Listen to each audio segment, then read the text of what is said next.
શું તમે જાણો છો કે ભગવાન શ્રીકૃષ્ણના જીવનનો સૌથી કઠિન સમય કયો હતો? જેમના જન્મ સમયે જ મૃત્યુ સામે ઊભું હતું, જેમણે નાનપણમાં ગાયોનું છાણ ઉપાડ્યું અને ડગલે ને પગલે અપમાન સહન કર્યું, એ જ કૃષ્ણ આજે જગતગુરુ કેમ કહેવાય છે? જો તમે તમારી નિષ્ફળતા કે આળસથી પરેશાન છો, તો આજનો આ વિડિયો તમારી વિચારવાની રીત બદલી નાખશે. વિડિયોને અંત સુધી જોજો, કારણ કે અધૂરું જ્ઞાન હંમેશા જોખમી હોય છે. ચાલો કૃષ્ણના શરણમાં જઈએ.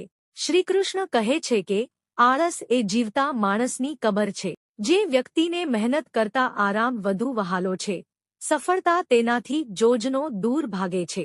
આપણે ઘણીવાર કામને કાલ પર હોડીએ છીએ, પણ યાદ રાખજો કે સમય કોઈની રાહ જોતો નથી. જે આજે સમયની કદર નથી કરતો, સમય કાલે તેની કદર કરવાનું છોડી દે છે.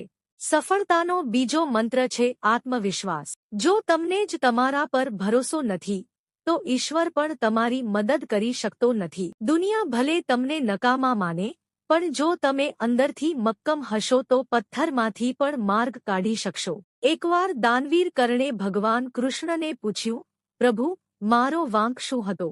જન્મતાની સાથે જ માતાએ ત્યાગ કર્યો, જ્ઞાન મેળવવા ગયો તો ક્ષત્રિય ન હોવાના નામે દ્રોણાચાર્યએ જાકારો આપ્યો અને સ્વયંવરમાં પણ અપમાનિત થયો. ત્યારે કૃષ્ણએ બહુ ગંભીર વાત કહી. કૃષ્ણે કહ્યું, હે કર્ણ, ભાગ્ય તો મારું પણ ક્યાં સારું હતું.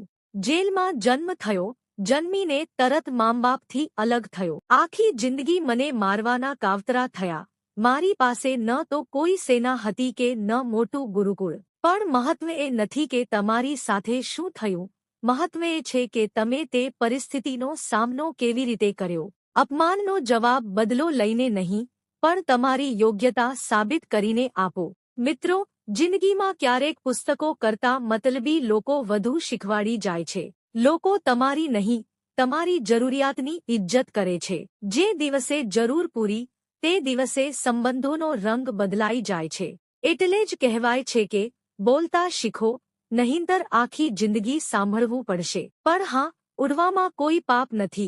બસ એટલું યાદ રાખજો કે જમીન સાફ દેખાવી જોઈએ. ચિંતા એટલી જ કરો કે કામ પૂરું થાય, એટલી નહીં કે જિંદગી જ પૂરી થઈ જાય. જે લોકો તમને તમારી ચૂપકીદીમાં પણ સાંભળી શકે, એ જ તમારા સાચા હિતેચ્છુ છે. એક સમયે એક મહેલના બગીચામાં એક માળી કામ કરતો હતો.